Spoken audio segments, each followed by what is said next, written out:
Thank you so much. It's so exciting to be here. So imagine that you could go back in time. Let's say you have a time machine. Just go with me on this.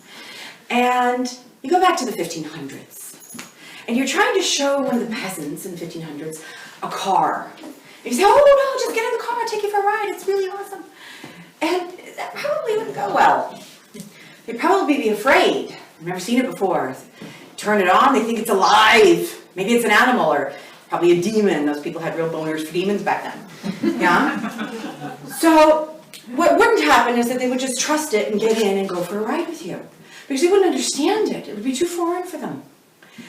So now imagine that you're back in the present and an alien ship lands. And don't worry, this isn't going to be about aliens. Just, again, go with me about it. And an alien ship lands, and the aliens get out, and maybe they look like the minions. They're real friendly, yeah? And they say, get into our alien ship and go for a ride. But the alien ship's made of like this tofu-like substance. And you just gotta like squish yourself in there. And you're kind of wondering, well, wait a minute, can I even breathe in there? And how does it fly? How does this go? You'd have a lot of questions. You would probably not just go, okay, and squish on in there and trust it. Why not? Because it would be too different. It's a technology that you don't understand. And when technology is something that we don't understand, we become afraid of it. We ascribe all kinds of weird qualities to it. And you're thinking, no, I don't do that. There are people in this world right now who think that their computer doesn't work because it hates them. Yeah? Because they don't understand how a computer works. It baffles them. And so when they sit down at the computer, they actually think it has a personality. It doesn't like them. Because it scares them. Things that we don't understand scare us. So I'm going to make the case here tonight, to the best of my ability in the time that we have, that reality, what you see around you, everything that you experience, is all just a type of technology. It's not magic. It's not woo-woo.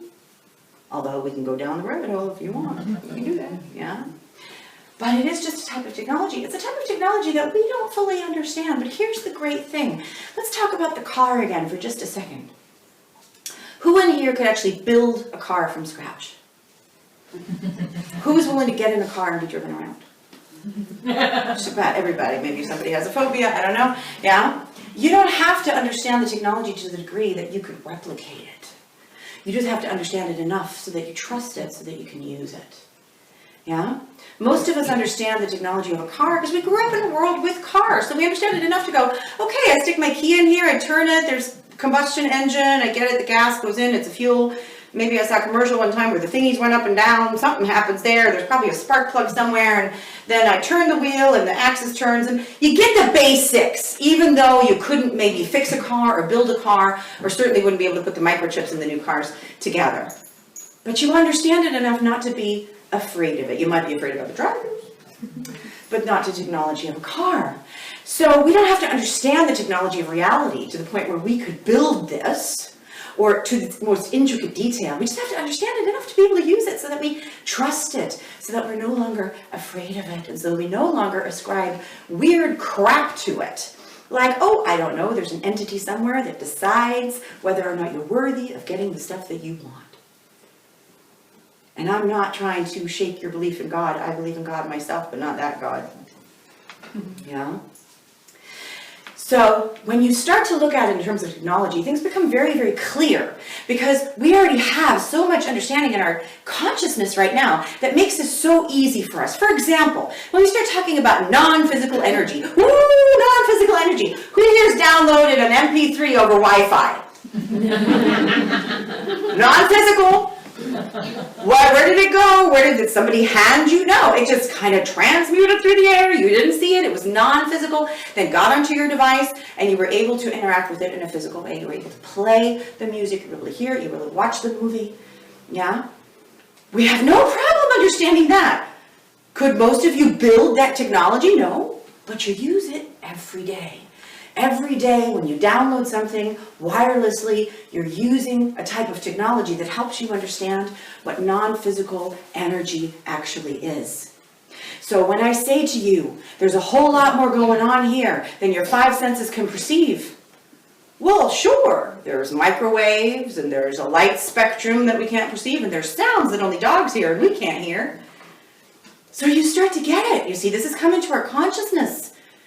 1,000 years ago, people didn't know all that. Now we know it. Now we're ready. We're ready to understand this. Yeah? So when we talk about manifesting, which is what all of you came here for, admit it. Yeah? when we're talking about how do I get the stuff that I want? How do I change my life? How do I get the relationship? How do I get the money? How do I get the job? How do I make my boss disappear? Yeah? Or my mother-in-law. And I love that there's like 4 dudes in here. That's awesome, by the way. Yeah? There's like 5, sorry. I forgot David. Yeah? So when we talk about manifesting, we're just talking about how to use this technology. And in my book, which I'm going to ask you to buy at the end of all this, yeah, that's why I'm here, I describe it in the following way. It's kind of like when you go on Amazon. So this analogy is going to make a lot of sense to you. Hopefully, if you've used Amazon, it's going to make a lot of sense to you, and who really hasn't, you know? If you go on Amazon and you order something, you expect that you're going to get it. So if you order, say, a nice pair of boots, and you get a chemistry book, most of you are not going to sit there and say, well, I guess I better learn to love chemistry. This is what I deserve, just chemistry. I didn't study chemistry in high school, and this is what I get. This is what I get. No, you call them and go, what the hell? What's going on? Why didn't I get what I ordered? Why didn't I get what I wanted? You expect to get it. And if you didn't get it, you understand that there's probably a reason. Something in the ordering process went wrong. Let's take it further. What could have gone wrong? Well, let's say that somebody, your husband or your wife or your mother or your teachers or your grandparents or 1,000 years ago your relatives came along and placed some search filters in there.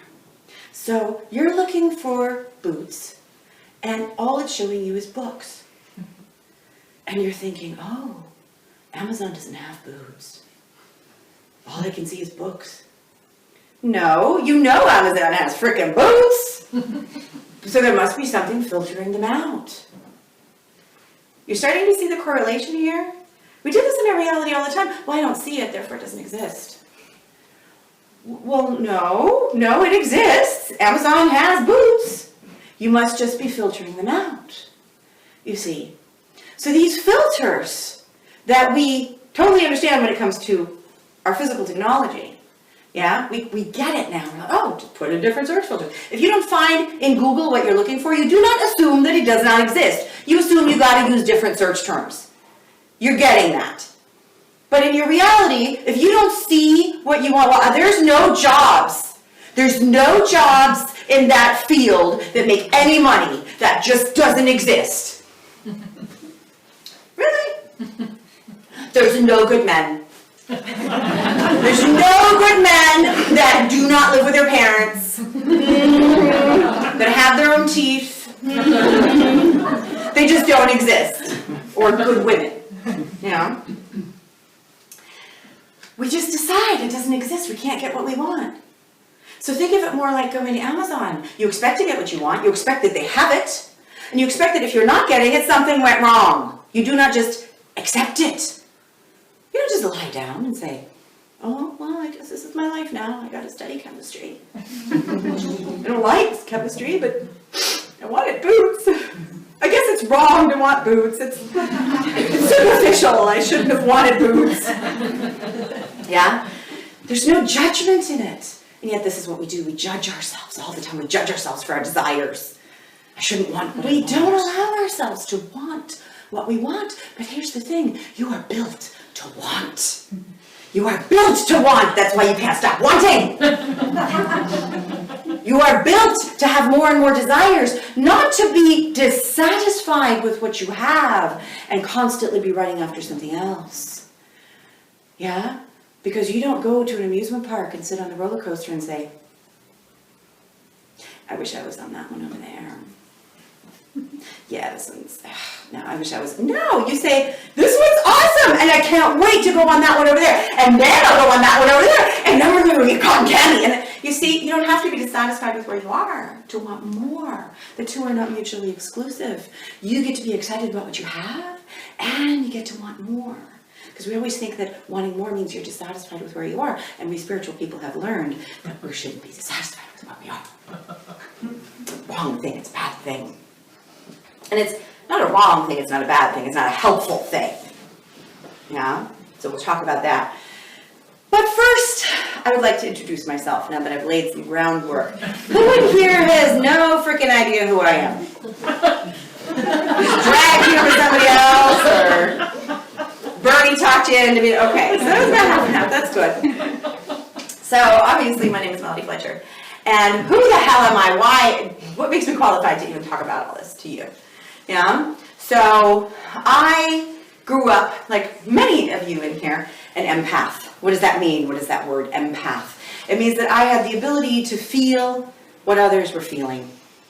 And I didn't know that that's what I was doing, and the people around me didn't know that's what I was doing, so that wasn't fun. I would freak out about somebody's pain and would get disciplined for it because people were, why are you freaking out? It'd get, the adults would get scared because they thought something was wrong and then they couldn't see what was wrong. And it would just be, I was picking up on somebody's pain or somebody's darkness, and I didn't know how to process that. So I tried to shut that down, which didn't go well. You can't really shut this stuff down, but you can ignore it for a while. And that didn't turn out well either. So my teenage years, when I was trying to ignore all this, were very, very painful. And I know many of you had the same start in life, because every time I give this speech, everyone around the room is like, yeah. Sucked for me too. But there is purpose in that, because it creates a massive catalyst for growth. I channeled all of that energy into being a massive workaholic. And that went well for a while. I became very successful in several different industries because I always had to keep moving. I always had to keep learning. So the second that I came to the top of a field, I had to change fields. It wasn't interesting anymore. I had to keep proving myself. Until one day about 5 years ago, I was forced to lay off 170 people who I'd hired and trained and brought into my family. And that was enough. I had grown all my life through pain. I had grown through the cattle prod method of growth, as I like to call it, which is this, and stop me if you've heard this one. You're walking down the road, it doesn't feel so good, but let's just see if it's right. Oh, I'm going to go off camera here, I apologize. It feels kind of, let's just see. Oh, this really doesn't, it's getting very uncomfortable, I don't like it. But you know what? I'm probably just making it up. Or I'm probably wrong about this. Or there's value in the pain. Oh, that's a good one. There's value in the pain. Okay, so let me just, oh God. And it's like somebody hits you with a cattle prod and then you have no choice but to turn around. Anybody experience that method of growth at all? A few of you? Yeah? So I was a slow learner. This happened to me several times. Yeah? So I had to come close to a nervous breakdown a couple times. I had to have all kinds of health problems. I was a real slow learner. And I always came back to this sort of teaching and books about energy, but I know I don't look it, but I'm of an age that back in the day when I was trying to research this stuff, beginning to research this stuff, I had to go into the bookstores, in the back of the bookstores where the energy books were, which was the part right next to the porn. It was not acceptable. It was sort of the satanic Bible right next to channeling, And so it was not that easy to get my hands on this stuff. There was no internet. You couldn't just download stuff. But I did it anyway. Every time I sort of had one of my low moments, I would go seek it out.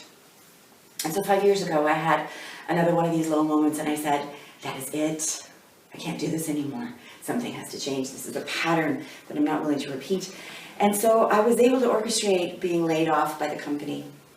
And for the first time in my entire life, I did something that is really the most important thing that you can do. So if you take nothing else from this evening, this is the most important thing that you can ever do.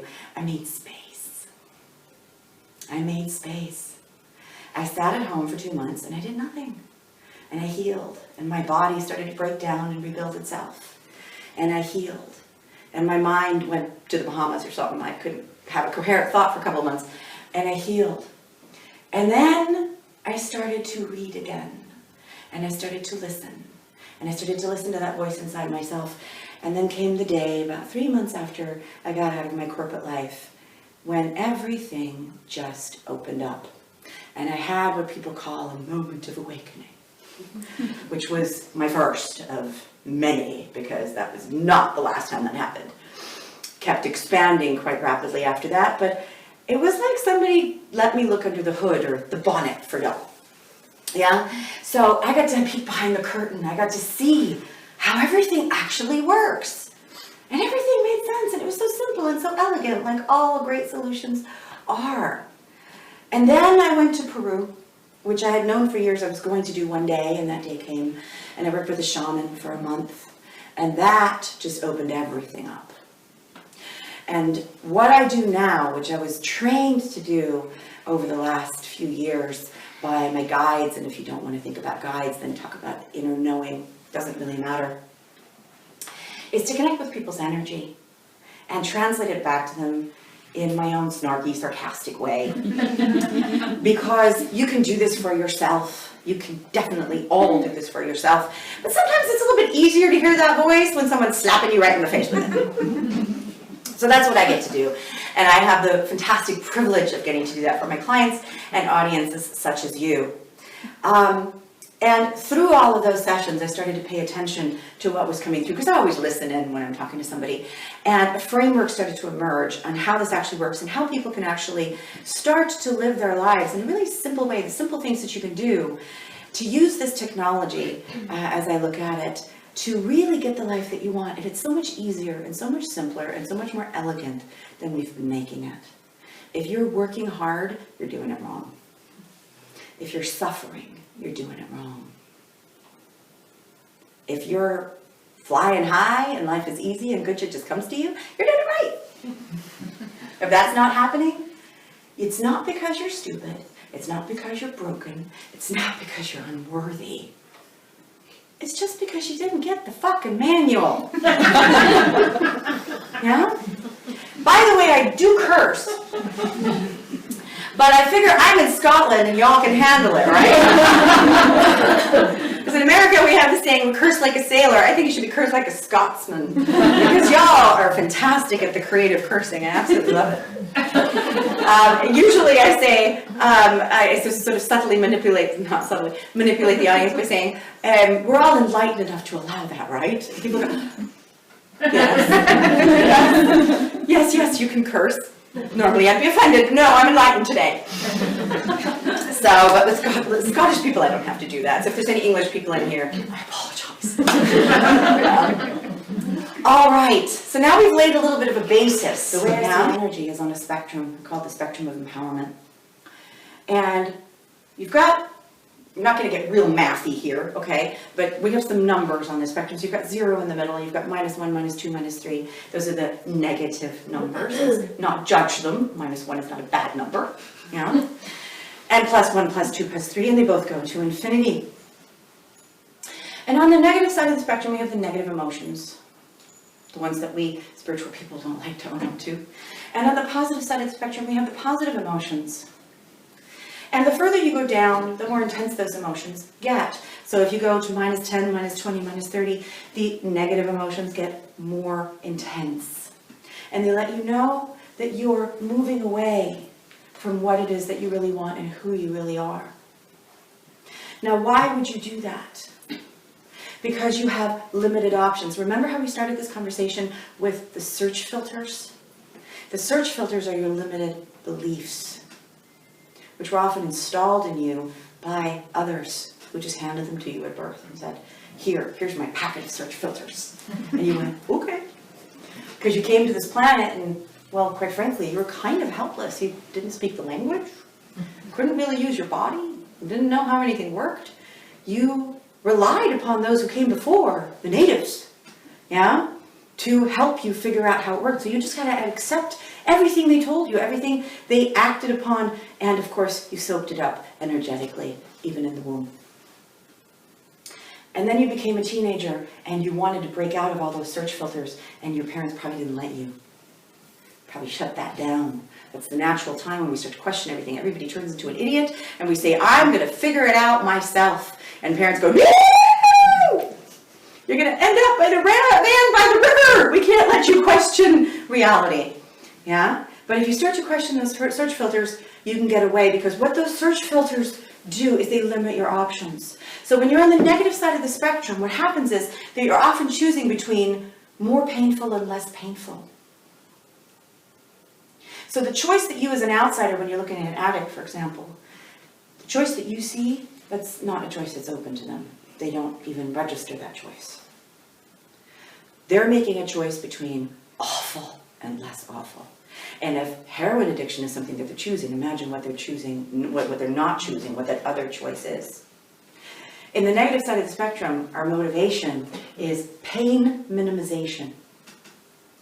We're always choosing between one painful choice and a less painful choice. And we always make the less painful choice. Whatever it is you're choosing, it is always a less painful choice. But the beautiful thing is that we think that our job is to get to the 0 point, where there is no pain. This is what medical science is built on. This is what traditional psychology is built on. This is what we think we have to get to. Just take away the pain. Just take away the worry, and I'll be fine. What we're forgetting about is this whole other side, which also goes to infinity, which is the positive side of the spectrum. That's where the awesomeness lies. Yeah? And in the middle is what I call the threshold. So it's my job to help people cross the threshold. On the positive side of the spectrum, our motivation is no longer pain minimization. It's pleasure maximization. So now we're no longer choosing between worse and less bad.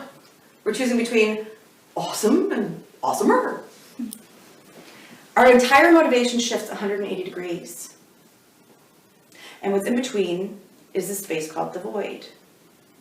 So when people start to, and a lot of you may have already experienced this or may be experiencing it right now, that when you start to get into, you're doing all this work and you start to get into sort of a happier place, and then at some point you feel like you're completely demotivated.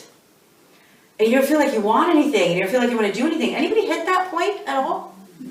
Yeah? A few of you? Good. That's the void. And then because we've learned so much about depression, many people go, oh, am I depressed? Because I don't want to do anything. No, depression's way over here. Depression is utter powerlessness. What you're experiencing is this. If you bang your thumb with a hammer repeatedly, and then you stop, and then you try to caress that thumb with a feather, you're not even going to feel the damn feather. Your thumb is numb.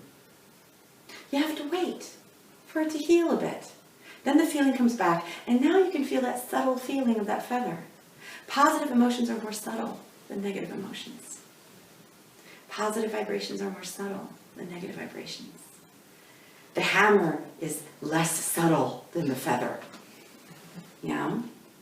So in that time in between where you're shifting 180 degrees, what you're focusing on and what your motivation is, it feels like sort of nothingness. So when that happens to you, you just want to understand, oh, I'm just going through the void. I'm crossing the threshold. Woohoo! Because what happens is if you fight that, guess which direction you're going? You just say, oh, this isn't right, this is wrong, I should be doing something else, I suck.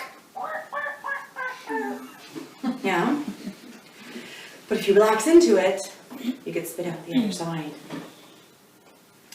So let me talk just a little bit more about the spectrum, and then we'll get back to questions. In the book, I've laid out all of the emotions in different groups and the belief systems behind all of the emotions so that you can really start to work with your emotions. How do I go from here to here to here? And the reason that I do that is because your emotions are your messengers. They let you know if you're going in the direction of what you want or what you don't want. And here's the reason why, and now we're going to start talking about manifestation. Oh, hell yeah. Yeah. Manifestations come into the physical in a very specific way. I told you, technology. And there's 5 stages in which manifestations become physical. And here they are. Some of this you'll already have heard. Yeah? The first stage is focus. Your focus is your power. It's everything. But it's also largely theoretical, because you don't have any idea what you're focusing on until you get some feedback. Just like pointing a laser pointer at a wall, you have no idea exactly where you're pointing it to until you see that little red dot. So we don't really talk that much about stage 1. Talk a lot about stage 2. The stage 2 is the first bit of feedback that you get. That feedback is emotions, how you feel. When you're going in the direction of something that feels good, yeah, you're going in the direction of something that you want. It's all about what you want. Remember, we talked about you get to have what you want, you get to want what you want. It's okay to want, you're built to want. Yeah? If you're moving away from that, you're going to have a negative emotion. This is stage 2 of a progression of manifestation. Everything progresses. Nothing just blinks into existence. That sounds like a no-brainer. A tree doesn't just appear, it grows. Even the moon waxes and wanes, and the tides come in and out. But people all the time say, this just happened. This just manifested, and there was no warning. Yeah, there was. There were 5 stages. Yeah, you just didn't know how to see them. You weren't paying attention. After this talk, you'll know how to see them. So stage 2 is emotion. If you can start to catch things in the emotional stage and trust them, your life gets way better. Now, many people can't do that, and you can't blame them for it. You can't blame yourself for it if you don't catch something in that stage, but it's beautiful when you do. Here's what that looks like. Somebody asks you out, or you ask them out, and it just feels kind of off. It doesn't feel awesome. You don't go out with them. You don't need to go out with him to prove to yourself that, oh yeah, that's why I had a bad feeling about you. You trust it. You don't need to know what's wrong with him. There might be nothing wrong with him. It's just not for you. And you trust it and you're okay with it. Because your emotion told you, it's not for me. It's not awesome. It doesn't make my heart sing. Don't know why. Don't need to know why. Most people don't do that. They say, yeah, it feels kind of off, but I got to figure this out for myself. Oh, I knew it. You see, this is how we go down the negative progression of manifestation. So stage 3 is, stage 3, 4, and 5 are just amplifications of the energy that is building. So there's a momentum building in the energy. And we'll talk about that in a second, what I mean by that. But there's a momentum building in the energy. So if you don't catch it at the emotional stage, don't worry. You'll get more evidence. It'll get bigger. It'll amplify. So stage 3 is thoughts, memories, and ideas. Thoughts, memories, and ideas are manifestations, right? Your thoughts, ladies and gentlemen, are manifestations. You are not the thinker of your thoughts. You are the receiver of your thoughts. You're the receiver of everything, which is why my book is called Deliberate Receiving. Because you're always receiving everything, but if you deliberately receive it, you get to receive really awesome crap. If it's not deliberate, it's crap. You know? So thoughts, memories, and ideas come in to show you what you are focusing on. It's feedback. Hey, you're focusing on something that feels great. Keep going. You're focusing on something that doesn't feel good. You cannot have a good feeling memory or a good feeling idea or a good feeling thought when you're on a negative progression, or vice versa. Now, the problem that many people have, on the negative track is a negative thought or a negative memory will come in, and they will obsess about it. Because you can focus on that, and that's how you keep the progression going. And then you obsess about it, and you ruminate about it, and then you dissect it, and then what happens? You keep that progression growing, and stage 4 and stage 5 happen. On the positive side, a lot of people make a mistake in stage 3, which is they try to take action. Notice I said thought, memories, ideas. I did not say actions. Comes later. Yeah? So what happens is an idea pops in their head and they go, oh, I want to be a circus performer. Oh my God, that would be so much fun. And then they go, I don't know how to be a circus performer. Are there even circus performance schools in here? Oh God, how do I do that? Oh, I'm not very athletic. I'm not bendy at all. No one's ever told me I'm funny. And they ruin it. They ruin it because they're trying to figure out how to make that idea happen. That's not that stage. At that stage, the ideas come in for you to play with or for you to see, I don't want to keep going down this road. I get to turn around, you see. But when you're on a positive progression, you're wanting to manifest something, an idea pops into your head. Just play with the idea, and it doesn't matter if it's realistic or not. It's just there to amplify the frequency of what you want.